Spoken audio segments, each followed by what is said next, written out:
Salve Maria! Sua pregação já vai começar, mas antes, não se esqueça de se inscrever no canal, ativar o sininho, dar um like no vídeo e compartilhar essa pregação com seus amigos para abençoar o dia deles. Lembrando que o nosso canal é patrocinado pela Loja do Criador, lá você encontra terços maravilhosos para você e também para presentear quem você ama. O link da loja está na descrição do vídeo e no comentário fixado. Que Deus te abençoe. Aleluia, aleluia, aleluia,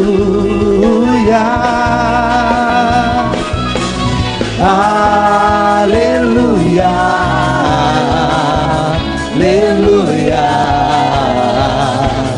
aleluia.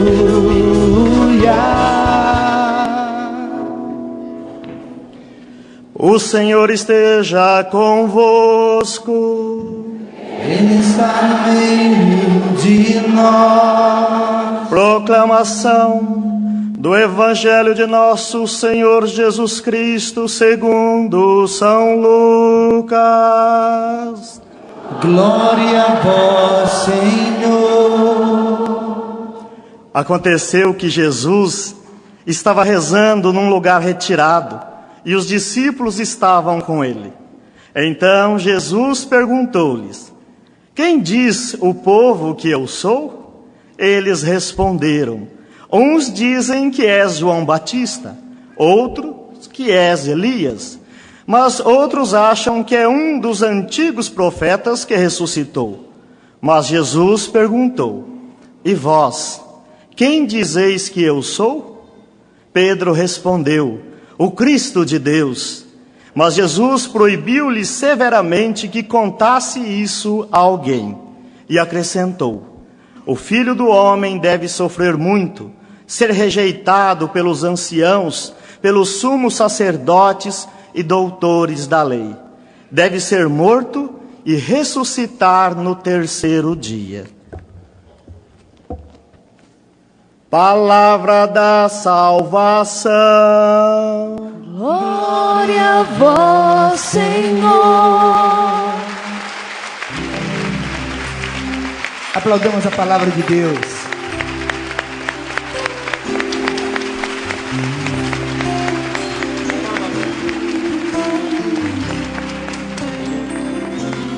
Bendito seja o Senhor, o meu rochedo.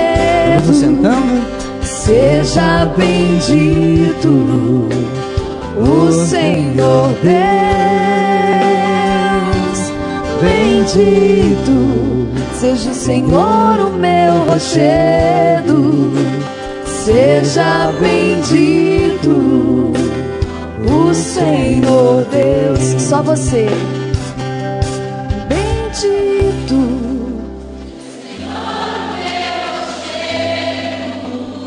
Seja bendito o Senhor Deus.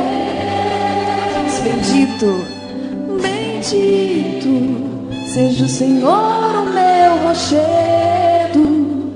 Seja bendito o Senhor Deus.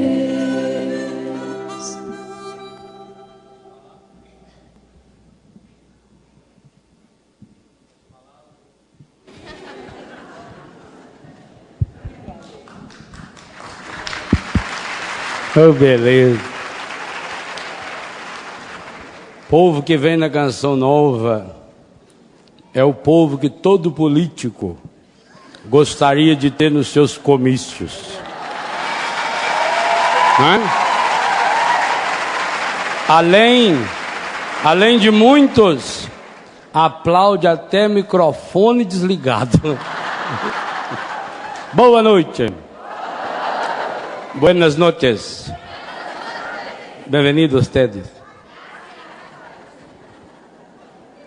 É bom saber que começamos internacional já esse nosso acampamento. Há uma pergunta a ser respondida dentro de nós, de hoje até domingo de tarde. E qual é a pergunta?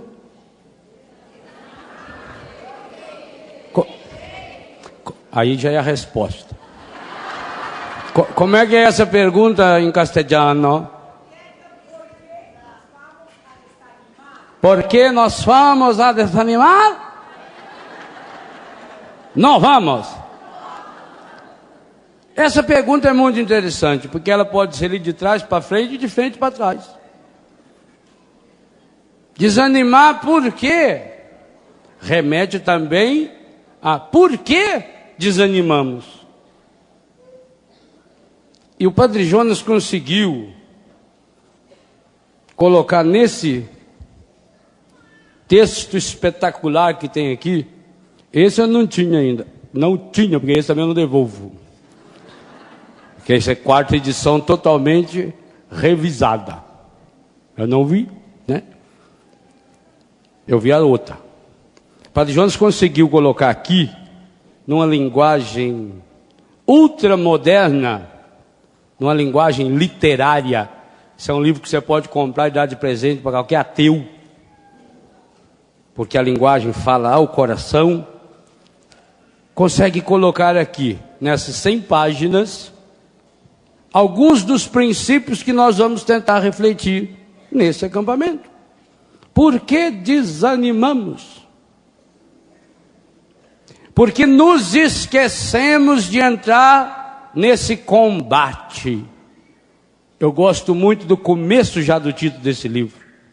A luta pessoal. Eu tenho que lutar, você tem que lutar, você.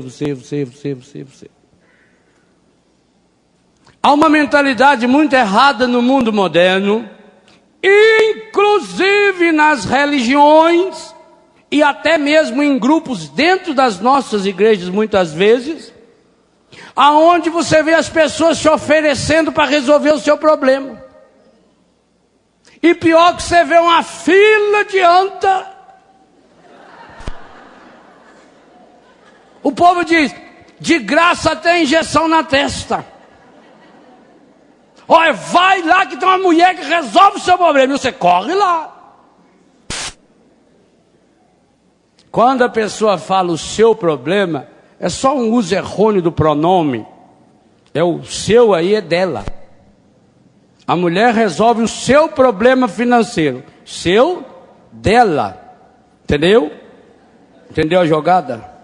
Faz assim com a cabeça, para pegar no tranco.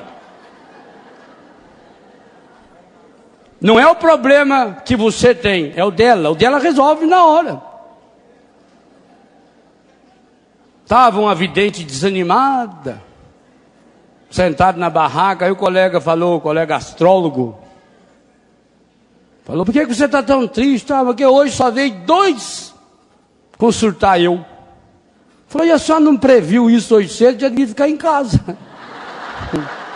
Né? Não sabe nem pra... É um perigo medonho. Por isso as pessoas caem no desânimo. Eu vejo isso na casa que eu moro. Alguns filhos que chegam, e às vezes chegam de outras casas. Outros lugares que diz que recupera drogado também. Prostituta, homossexual e essas coisas tudo que é difícil. E chega achando que lá em uma semana vai resolver. O padre vai pôr a mão na sua cabeça, o consagrado vai rezar para você. Você vai ver um instantinho. Mentira. Não é fácil. E não é fácil para mim, não é fácil para você. Gente, a maior propaganda contrária que nós fazemos ao cristianismo é pregar um cristianismo barato. Olha a pergunta de Jesus no Evangelho hoje. Quem dizem os homens que eu sou? Olha, o Datafolha diz que o senhor está em primeiro. Diz que o senhor é quase um João Batista já. O outro falou, não, lá em Cesareia, o Ibope afirma que o senhor é quase um Elias. Está ali com ela. Sua estrela está brilhando. Mas Jesus não estava interessado em saber a quantas andava o Ibope dele. Jesus estava só preparando o terreno. Há duas coisas interessantes nesse evangelho. Primeiro, como é que começa o evangelho? Você prestou atenção? Qual o contexto da pergunta de Jesus? Foi na euforia? Foi na agitação? Foi lá no meio da multiplicação dos pães? Foi na hora da tormenta que ele estava atravessando a dificuldade da água, em que os apóstolos inclusive acordaram e falaram: Senhor, o Senhor não se importa que a gente esteja afogando? Qual o contexto da pergunta de Jesus? O texto disse aí, a tradução oficial estava no gerúndio, a Ave Maria coloca no infinitivo. O que Jesus estava fazendo? Estava rezando. E ainda diz uma coisa que na tradução da Ave Maria parece até um erro de português. Jesus estava a sós com os seus discípulos. Estava a sós comigo, como é que podia estar com os seus discípulos? Acontece que era como que no clima, não esqueça, quem que escreveu o evangelho que nós lemos hoje? Lucas. Lucas tinha duas qualidades espetaculares. Lucas era médico e Lucas era artista. Lucas era pintor. Foi ele que pintou aquela imagem primitiva que deu origem à imagem que nós temos de Nossa Senhora do Perpétuo Socorro. Quando você olhar a imagem de Nossa Senhora do Perpétuo Socorro, segundo a tradição, é o retrato mais antigo de Nossa Senhora, pintado por Lucas. Então vocês imaginam, um artista. Lucas como pintor era um poeta. Lucas como médico era um profeta. Aliás, todo profeta tem que ser poeta. Senão não é bom profeta. Não vê que Jesus é um poeta quando fala: olhai as aves dos céus, os lírios do campo. O artista, o poeta e o profeta, eles têm algo em comum. Eles conseguem enxergar além do óbvio. O maior problema nosso não é porque nós não enxergamos, é porque nós conseguimos enxergar o óbvio. E enxergar o óbvio acaba sendo: enxergo aquilo que eu me educo ou que me educam para que eu enxergue. É como quando a pessoa vai fazer turismo em determinados lugares do mundo. Por exemplo, tem gente que quando vai a Cuba fazer turismo tem vontade de morar lá, porque é um paraíso. Eu tive um professor que trabalhou comigo, o Mário, muito tempo lá em Brusque, e ele trabalhava como guia turístico. Lá ele conhecia um pessoal de Brusque, e por isso casou-se com uma das meninas, depois veio para o Brasil. Trabalhou comigo no colégio. Ele, como guia turístico, tinha lugar que ele não podia levar ninguém. Eles recebiam um mapa, quais as ruas que vocês podem passar. E do mesmo jeito que aqui a gente prepara a rua para fazer a procissão do Corpus Christi, lá eles preparam a rua para o turista. As casas pintadas, arrumadinho, tudo limpo, tudo ajeitadinho. Os restaurantes que eles podem ir. Por quê? Porque quer que você só enxergue o óbvio. O poeta é alguém que vai além do óbvio. Carlos Drummond de Andrade, que além de poeta era mineiro. Aliás, dificilmente se encontra um mineiro que não seja poeta. Difícil.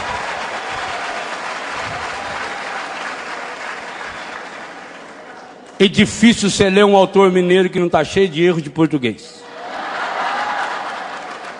Começa do Carlos Drummond de Andrade, Murilo Mendes, Rubem Alves e outros. O poeta, profeta, como um Carlos Drummond, que olhava para uma pedra e não via uma pedra. Tinha uma pedra no meio do caminho. No meio do caminho tinha uma pedra. A pedra estava no meio do caminho? Fosse o pedreiro, olhava para a pedra e já punha na construção. Fosse época de campanha política, um já pensava em pegar aquela pedra e meter uma pedrada na cabeça do adversário. O menino já olharia para aquela pedra e dividia ela para fazer de estilingue, para fazer as 5 pedrinhas para derrotar o Golias. Mas o poeta vê a pedra e naquela pedra ele vê a vida. Sabe, a gente precisa aprender a ver os espelhos da vida. Só que a gente tem que tomar um cuidado com qual espelho você olha. Você já deve estar andando na rua e passar do lado de um carro estacionado e você viu você no vidro do carro. O que acontece quando a gente se vê no vidro de um carro? Você fica desse tamanho assim, gordo. Parece que esse desenho animado que cai o piano na cabeça do gato e ele amassa. Não é assim? Se for o contrário, você olha, você é mais gordo que Marco Maciel. Você é aquela coisa assim, uma germa. Porque o espelho deforma. Eu preciso de um espelho que não me deforme. A grande causa, se não a maior do desânimo, é porque nós nos olhamos com os olhos deformados do encardido. E aí a gente desiste. Você olha para o problema com lente de aumento, ó, o problema fica desse tamanho. Aí, matei um desânimo. Não é assim? Olha, um segredinho básico, espetacular, o autor da primeira leitura nos deu. E nós precisamos aprender isso na prática. Primeiro, tudo passa. 30 vezes apareceu na primeira leitura a palavra tempo. Contaram? Pois conta em casa. 30 vezes. Como é que um autor... Será possível que esse autor não tinha outra palavra para botar? Não, mas quando a gente repete é para a gente aprender. Há tempo para tudo. A luta pessoal para resolver os problemas da minha vida íntima passa pela graça de saborear o tempo que eu estou vivendo. Seja lá o que for que lhe aconteceu, o que esteja lhe acontecendo, você tem que partir de uma certeza. Por isso, quem olha e só enxerga o óbvio, vai ser um derrotado nessa luta. E o que é interessante, essa luta se trava não é fora, é dentro da minha vida íntima. Observem o que eu falava a respeito de Lucas. O Lucas poeta, o Lucas profeta, o Lucas pintor, o Lucas médico. Ele faz um diagnóstico e um prognóstico.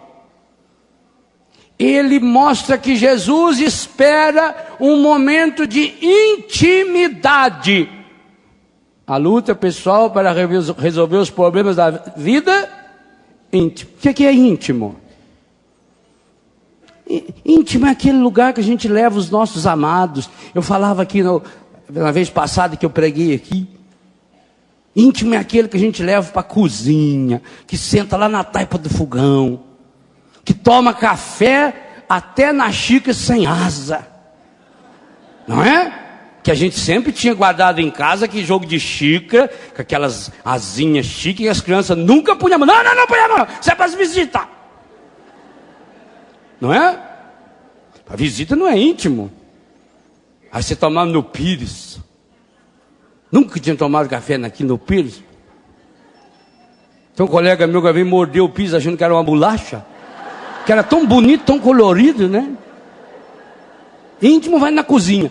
Jesus cria e espera um ambiente de intimidade. E aí já tem uma coisa que Lucas nos conta que é espetacular. Jamais, grave bem essa frase que eu vou lhe contar. Jamais você poderá dizer que tem intimidade com alguém enquanto não conhecer o coração dessa pessoa. Jamais. Intimidade física, isso não é íntimo. Isso era antigamente, que as roupas de baixo chamavam peça íntima. E que era inclusive uma vergonha uma mulher deixar aparecer a nágua. Falava, a combinação está aparecendo. Nossa, olha, só está vendendo farinha. Aí arrumava, virava assim para dentro, que assim. Está aparecendo ainda? Não, agora tá bom. Hoje já sai na rua para mostrar um pedaço da calcinha, um pedaço da cueca aqui para fora. Não tem intimidade. Intimidade física, isso não é íntimo, não. Isso aí é uma pornografia, uma prostituição, dá o nome que quiser. Comunhão física pode ser linda e maravilhosa. Pode ser, se, e somente se, existir comunhão de coração. Mas, jamais você será íntimo de alguém. Jamais você conhecerá o coração da pessoa e jamais deixará que seja qualquer pessoa nesse mundo conheça o seu coração, se você não estabelecer com essa pessoa um diálogo através da oração. Não existe intimidade sem oração. Quem são os meus íntimos? Íntimos são aqueles com os quais eu partilho a minha alma. Doença fundamental do mundo moderno, todo mundo vê o meu corpo. Aliás, tem o corpo de muita gente que a gente vê que não é nem o corpo da pessoa. É enganosa. Tem certos artistas que a gente vê assim no aeroporto e fala, misericórdia. Está escangalhada, sabe? Por isso que eu não deixo pôr maquiagem em mim de jeito maneiro. Tá louco, ué? Engana os outros. Tem tem mulher que posa peladinha para as revistas. Mas não é ela não, é tudo de plástico. É silicone. E ainda tem retoque do computador. Isso não é intimidade. A intimidade é fruto da oração. Sabe que o grande drama dos casais modernos encontra-se aí? Eles não têm intimidade. Eles dormem na mesma cama, eles comem a mesma comida, têm até conta conjunta no banco, partilham o dinheiro, partilham as dívidas, mas não partilham as dádivas. Isso é triste demais. Falta comunhão de alma. Jesus só faz essa pergunta, não é nem na hora da euforia e nem na hora da tristeza. Jesus vai na intimidade. E essa é a pedagogia dele. Com Zaqueu ele não fez assim também? Quando Jesus encontrou-se com Zaqueu, Zaqueu estava lá em cima da árvore. Ele podia ter falado lá, todo mundo ia ouvir. Ou ele podia ter falado na hora que Zaqueu caiu no chão, para levantar o Zaqueu. Não, ele falou quando foi na casa de Zaqueu. Nós celebramos esses dias a festa de São Mateus, não celebramos? Terça-feira. Lembra do Evangelho de São Mateus? Capítulo 9, versículo 9. Mateus estava sentado cobrando imposto. Jesus passou e disse o que para ele? Segue-me. Versículo seguinte, versículo 10. Jesus estava sentado na casa de Mateus. Ué, então deixasse Mateus sentado lá, me dava lucro, estava sentado lá cobrando imposto. Aí Jesus disse para Mateus, segue-me, segue eu, segue a mim, me segue. E o versículo seguinte, Jesus vai na casa de Mateus e diz que ele estava sentado. O que é sentado? É íntimo, sereno. A pessoa agitada, ela não senta, ela fica andando para lá para cá, achando que vai resolver o problema. Coça a cabeça, liga o celular. A síndrome do celular é espetacular. A pessoa se sente a pessoa mais importante desse mundo. Eu tenho tanto dó e raiva dessas pessoas. É uma pena. Esse aqui desfilando na frente dos outros. Não, sim, senhor. Sim, manda, não pode mandar, pode, mas faça isso imediatamente. Tá bom, tá. Olha, vou desligar, tá, tchau. Falou com ele lá, deu certo, falou, tá, não tem problema não, olha, eu tô chegando, viu? Tem um botãozinho em cima, chama Power. É pra você apertar ele ali. Aperta naquele Power, desliga aquele negócio na hora, rapaz, é beleza? Hoje as pessoas não têm intimidade nem para falar no telefone. Parece que desfila para todo mundo ir, nervoso, agitado, corre pra lá, corre pra cá. Calma, não adianta, resolve. Não, então calma. Senta aí, espera para ver.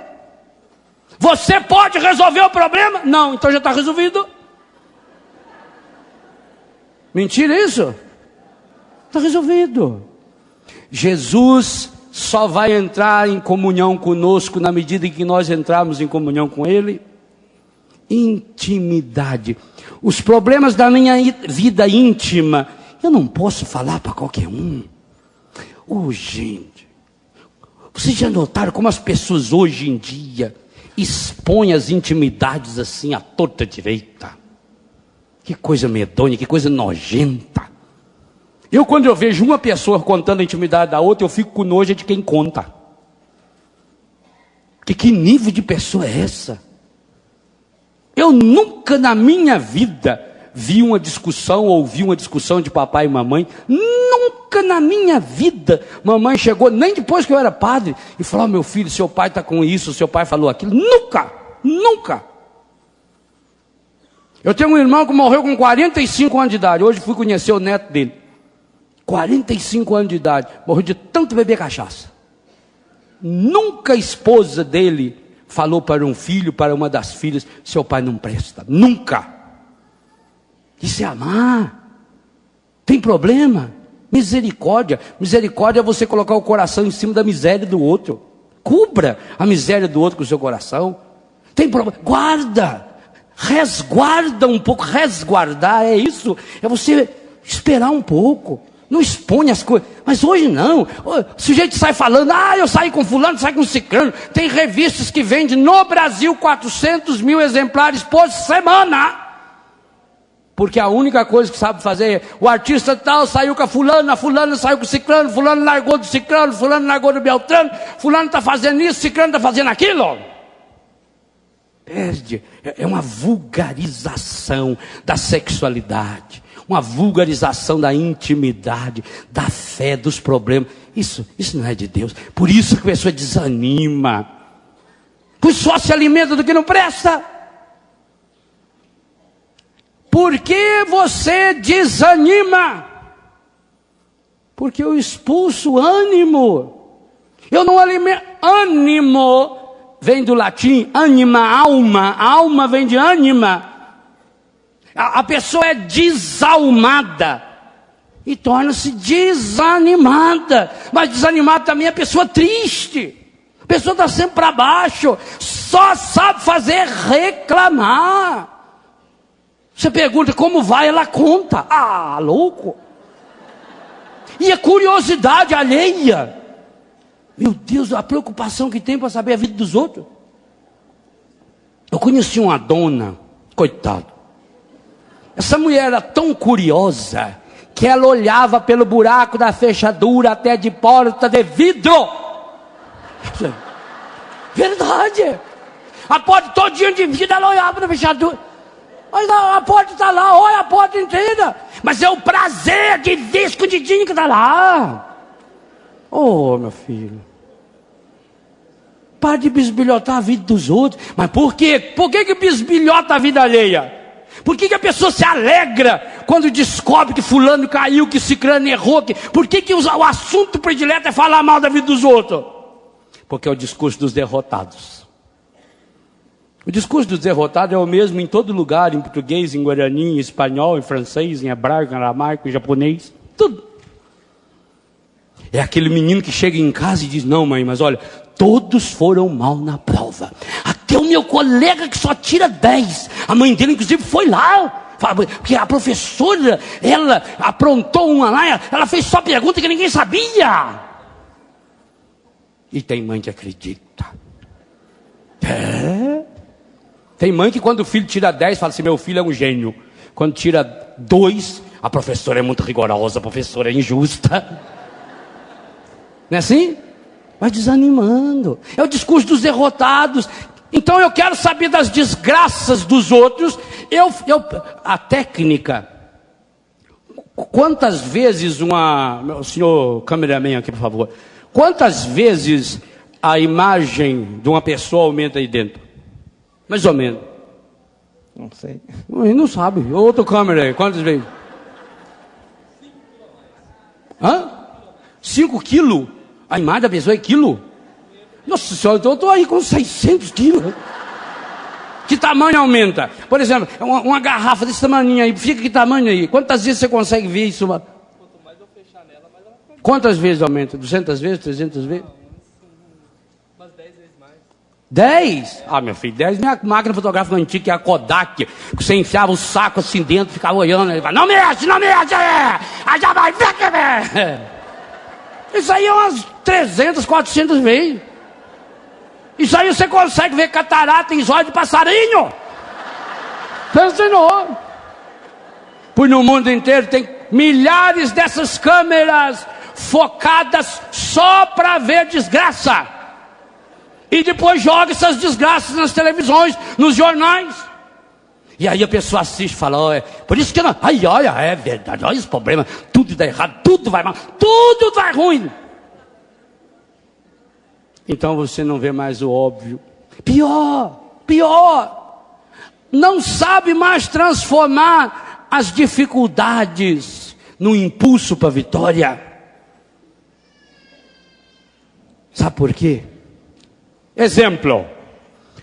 Quantas medalhas de ouro o Brasil já ganhou na Paraolimpíada de Atenas? Hoje deve ter ganho quantas? Hoje ganhou mais alguma? Hoje 6. De ouro quantas? Umas 2, 3. Então já deve estar no 9, 10 de ouro. De ouro. O Clodoaldo, eu falo dele no meu livro, que eu escrevi há 4 anos atrás já, Corações Curados, eu falo desse povo aí. Cito o nome de quase todos eles. A Adria mora lá em Santa Catarina, que é a menina cega, que já ganhou 2 de ouro e vai ganhar mais. O Clodoaldo ganhou 3, e hoje talvez 4. Quem sabe ganhar 5, 6. Por que não aparece na mídia? Porque se você pegar um jornal e ver o quadro da medalha, está lá assim, ó, China, 30, Grã-Bretanha, 25, Alemanha, 10, França. Então não interessa. Só interessa para a mídia se tiver assim, Estados Unidos, 50. Aquilo que os Estados Unidos não é em primeiro lugar, pode esquecer. Quem é que vai mostrar esse Clodoaldo ganhando medalha? Um rapaz que vive lá em Natal, Rio Grande do Norte, obrigado aos potiguares que nos acompanham pela Rádio Rural. Ele toma 8 ônibus por dia para ir treinar. 8 ônibus para treinar. A vida é assim. E você com 2 pernas aí, inchada de tanto não fazer nada. Estica sua língua 8 quilômetros por dia para reclamar. Morre, filha da mãe. Morre. Você já venceu o prazo. Tem que morrer. A menina cega, a Adria é cega. Ela correu 100 metros em não sei quantos segundos. Cega. E tem gente que não abre os olhos nem para andar. Ô, meu irmão, levanta a cabeça. Por que você está desanimando? Porque você está se alimentando do que não presta. Quem se alimenta do que não presta vai perdendo ânimo, vai desanimando, vai se tornando uma pessoa raquítica, míope. São pessoas que têm medo da intimidade. A pessoa desanimada, ela é uma pessoa apavorada. Qualquer barulhinho ela fica apavorada. A imaginação dela é só o que não presta. Chega na casa de uma senhora deprimida e pergunta onde está o filho dela para ver que ela está andando para lá para cá desesperada. Se atrasar 5 minutos ela já telefona para o hospital, telefona para a polícia, para a delegacia. Nunca passa na cabeça dela que o menino estava passando em frente da igreja, escutou uma música bonita lá e entrou para escutar. Nunca, só pensa que não presta. O desânimo é gestado dentro da pessoa. E aí, Padre Jonas coloca isso de uma forma linda, poeta e profeticamente, quando fala de Isabel grávida de João Batista, Um milagre espetacular, ainda mais num contexto em que a mulher que não tivesse filho era considerada amaldiçoada por Deus. E ela escondeu esse milagre 5 meses e meio, quase 6 meses dentro da barriga. Mais do que isso, ela se refugiou. Se você for hoje a Israel, você vai lá embaixo, visita lá a igreja embaixo, lá dedicada a João Batista, Zacarias, lá perto onde acharam agora recente uma piscina, possivelmente João Batista até batizou lá. Mas também você sobe uma montanhazinha, tem que ir a pé, onde está lá a igreja do Magnificat. Ela foi para o meio do mato, ela saiu do povoado, de vergonha. Aliás, não precisa ir na Isabel não. Muitas das senhoras que estão aqui, que a gente, pela aparência, a gente vê que algumas foram professores de catecismo de Nelson Correia. Então, muitas das senhoras aqui tinham vergonha quando ficava grávida. Enchia a barriga de pano para ninguém ver. Por que inventaram as batas para mulher grávida? Para esconder. A mulher tinha vergonha. A mãe não contava para nós, filho, imagina. Por isso que a criança vinha da cabeça de um repolho, vinha da avião. Lá no Biguá falava que era avião que trazia. Por isso quando passava avião, nós corríamos escondidas embaixo da cama. Lá em casa já tinha 12. Se o avião para lá, nós estamos perdidos. A cegonha que trouxe. Ah, e o meu irmão? Ah, o seu irmão foi uma bananeira que nasceu. Ele tem mesmo cara de tal de bananeira, mas... Ninguém nascia normal.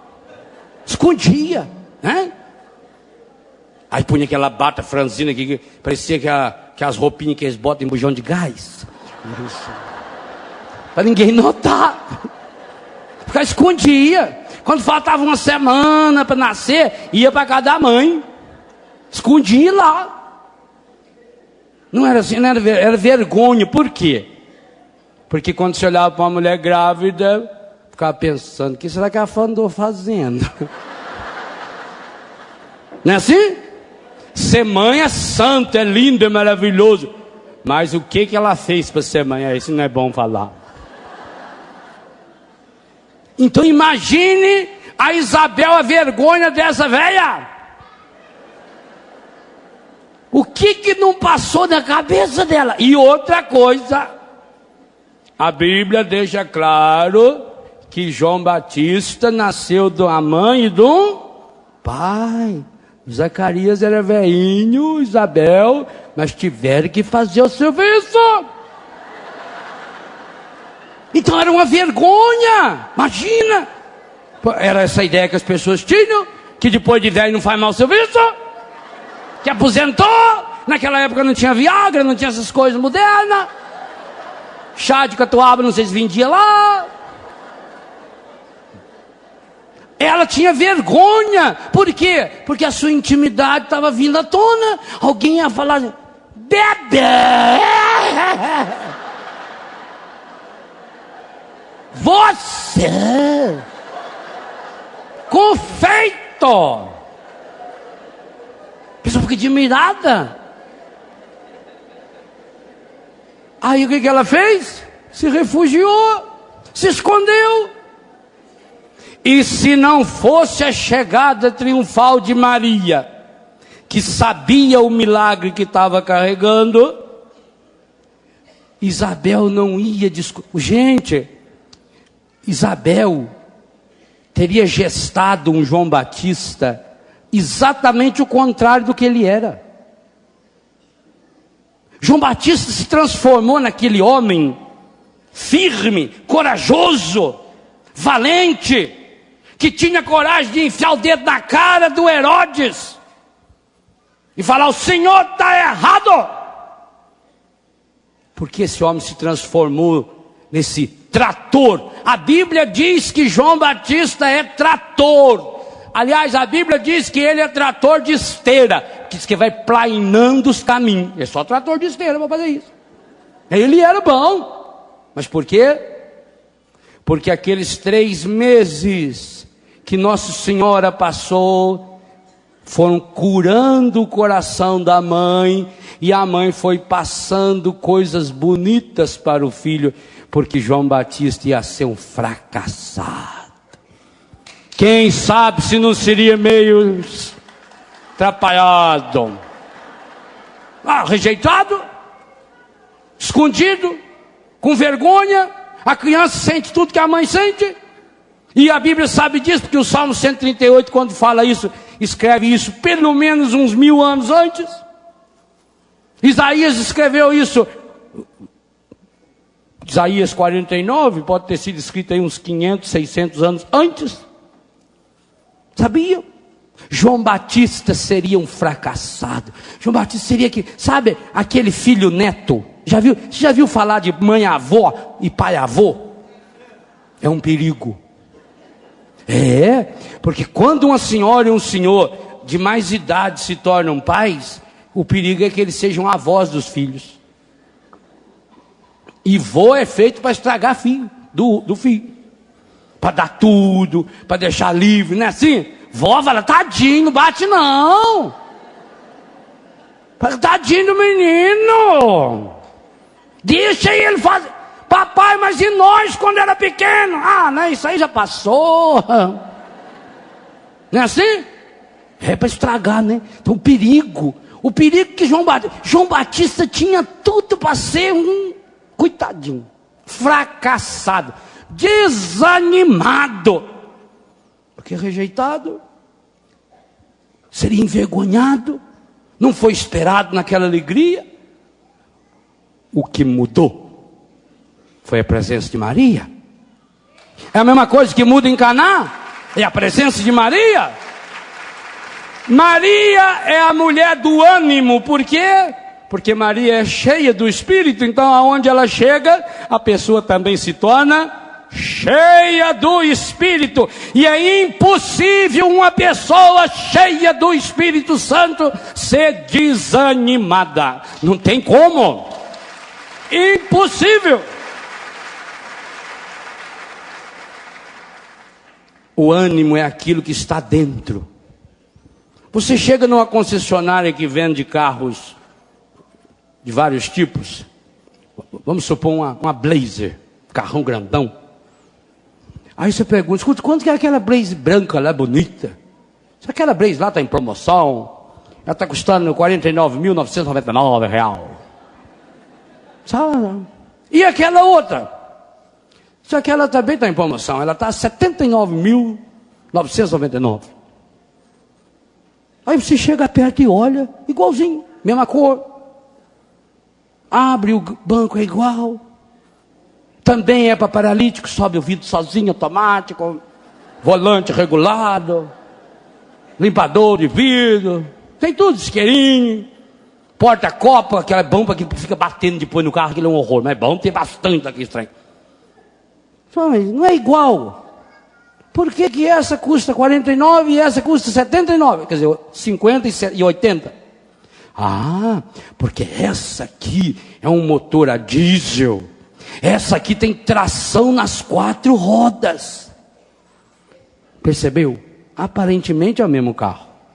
Mas o que está dentro do carro faz o carro ser quase o dobro. Por quê? Porque ele está treinado para entrar em estrada de barro, para subir, para carregar peso.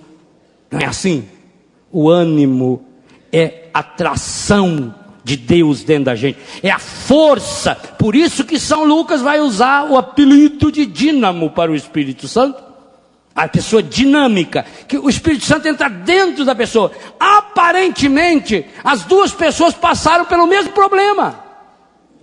Mas a força que tem dentro, ânimo, alma, aquilo que está na minha intimidade, aquilo que eu alimento na intimidade.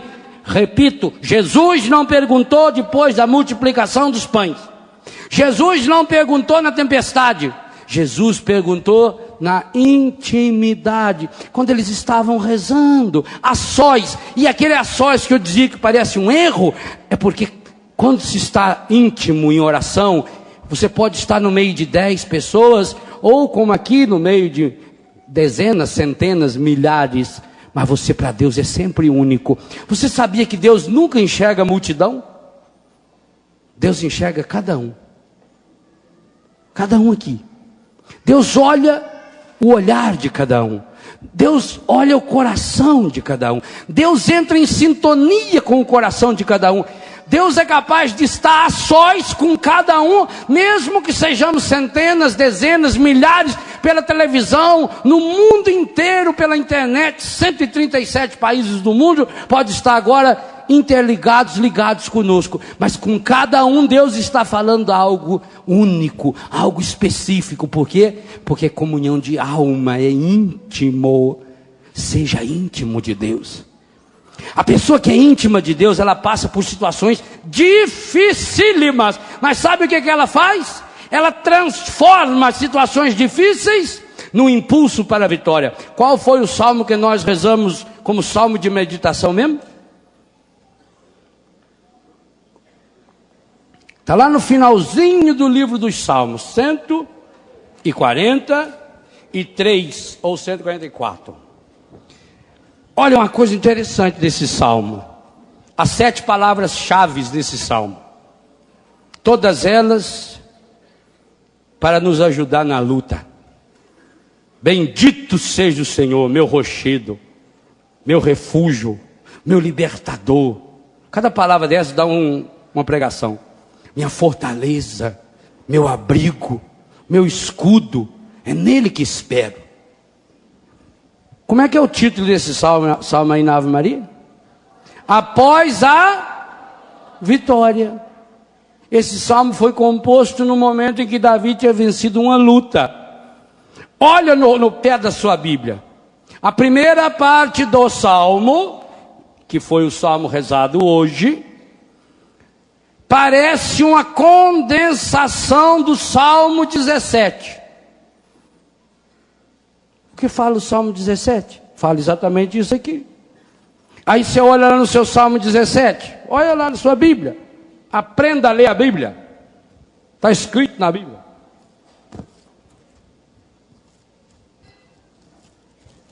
Salmo 17 na Bíblia, Ave Maria. Agradecimentos ao Rei vencedor, ao mestre de canto de Davi, servo do Senhor, que dirigiu as palavras deste cântico ao Senhor, no dia em que ficou livre de todos os seus inimigos e das mãos de Saul. E aí olha no pé da Bíblia, vai remeter para o livro de Samuel, capítulo 22, 2 Samuel 22, 2, não tem jeito de esquecer, 2 Samuel 22, 2, 2 Samuel 22, 2. Este salmo está inteiro, idêntico em 2 Samuel 22, 2. Contém uma prece em ação de graças pela libertação de um grande perigo. Libertação que é descrita sobre a forma de teofania, manifestação de Deus, aparição em que Deus se manifesta em meio de tempestade, de fogo. O salmo termina com um cântico triunfal do Rei vitorioso. É luta. Luta, a luta pessoal, é garra, pessoal, é íntima. Esse pessoal repete na palavra íntima. Você precisa entrar em batalha. E vou dizer uma coisa com muita honestidade para você. Você está sendo derrotado, não é porque o seu inimigo é mais forte, é porque você está sendo amarrado devagarinho. Você está sendo derrotado e está se transformando numa pessoa desprezível. Por isso, o Ministério da Saúde divulgou que no ano passado no Brasil foram consumidos 400 milhões de remédios antidepressivos. Porque falta ânimo. Mas meu irmão, minha irmã, não tem Prozac para a alma. Não tem Lexotan que cura coração ferido e machucado. Você pode até devolver a alegria exterior, mas essa fibra, esse motor 4x4, essa tração nas 4 rodas, essa força que impulsiona, que faz você transformar as dificuldades no impulso para a vitória. Isso não existe remédio. É luta, mas é uma luta que se trava na intimidade. É uma luta que se gesta no coração. Sabe, meu irmão, eu já disse isso muitas vezes, e nos últimos livros que eu escrevi, eu acho que escrevi essa frase com outras palavras em todos os 6 livros.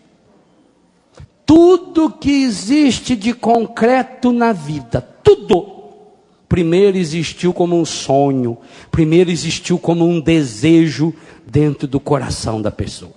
Tudo, tudo, tudo. Coisa boa, coisa ruim, coisa pequena, coisa grande. Nada existe. O acaso não existe. A ciência prova e comprova que o acaso não existe.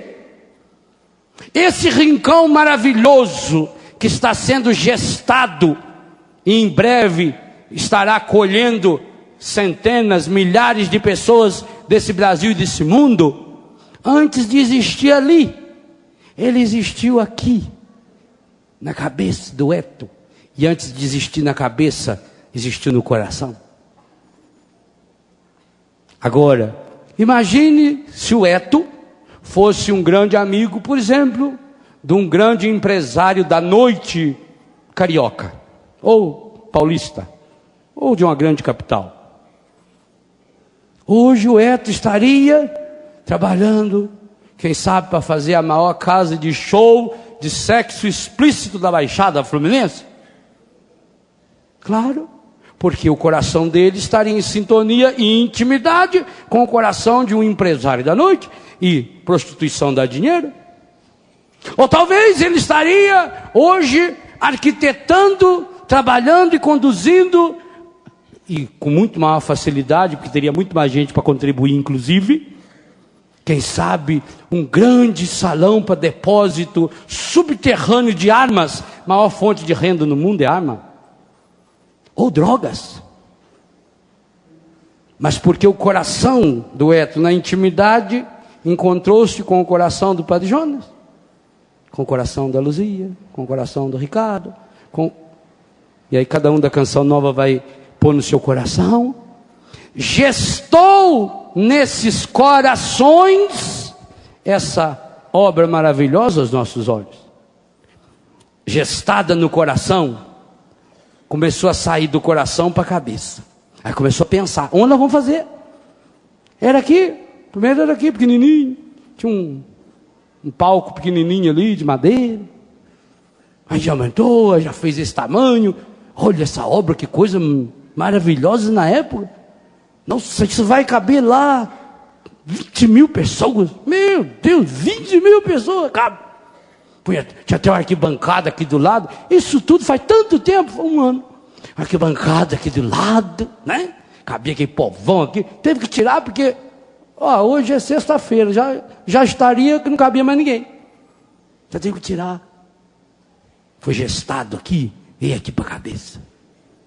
Até que veio a ideia, passar por um papel, vamos fazer lá embaixo, maior espaço que tem.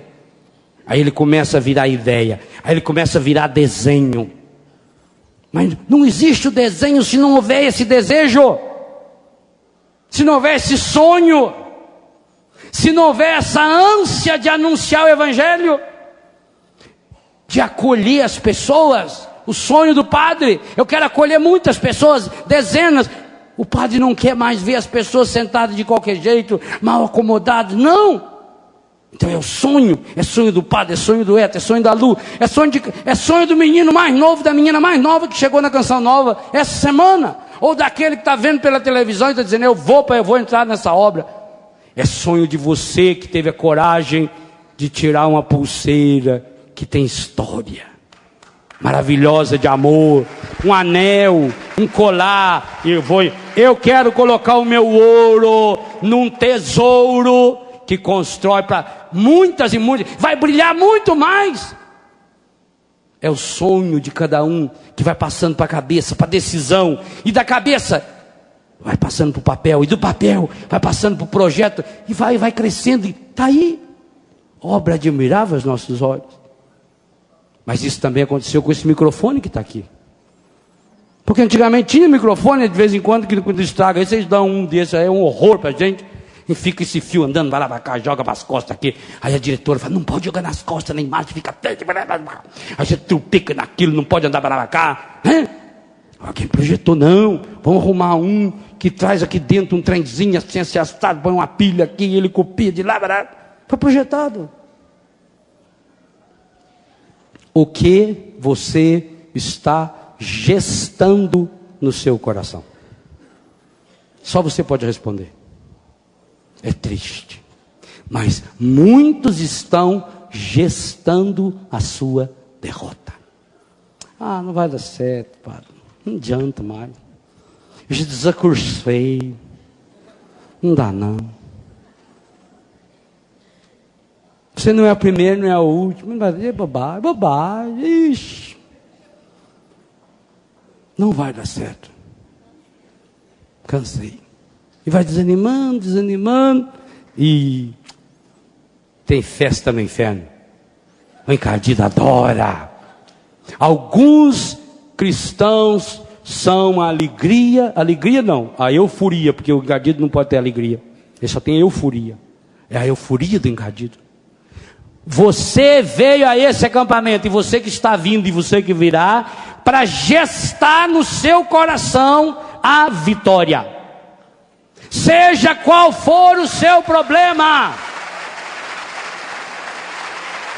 você não veio aqui para falar do tamanho dos seus problemas para Deus. Você veio aqui mostrar a Deus para o tamanho dos seus problemas. Você veio mostrar esse Deus que está acima, mas ao mesmo tempo esse Deus que se faz íntimo, esse Deus que entra dentro do nosso coração. E aí, meu irmão, minha irmã, aconteça o que acontecer. Quando você tem uma meta, planta cana para ver. O pessoal aí não sabe nem que dia que planta cana. Planta cana dá dor nas costas da pessoa, fica jogando lá naquelas covas. Capinar a cana, misericórdia. Corta você inteirinho. E pior que tem que capinar a cana no verão, que é quando o mato cresce mais rápido. Agora vai no verão capinar a cana sem camisa. Vai ver. A cana, ela é prima daquele capim espírita. Capim espírita é um capim que tem lá em casa. Ele gruda na gente até depois de morto. Um juçá aquilo. Corta você inteirinho. Capim na cana, vai ver. Capim na cana, você tem que ir no calor. A mãe fazia aquelas camisas de saco, pano de saco grosso, né? Para capinar a cana, você suava e cortava, machucava, o pescoço, tudo arranhado.